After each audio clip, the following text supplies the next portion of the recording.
चिदानन्दरूपाय महाकालाय ते नमः। ईश्वराय नमस्तुभ्यं तत्पुरुषाय वै नमः। सत्यजात नमस्तुभ्यं शुक्लवर्ण नमो नमः। कालाग्निरुद्राय रुद्ररूपाय वै नमः। स्थित्युत्पत्तिलयानां च हेतुरूपाय वै नमः। परमेश्वररूपस्त्वं नील एवं नमोऽस्तु ते।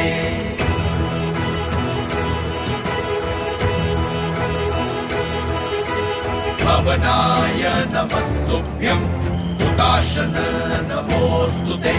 सोमरूप नमस्तुभ्यं सूर्यरूप नमोऽस्तु ते।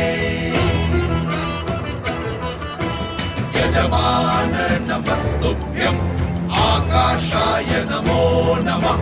सर्वरूप नमः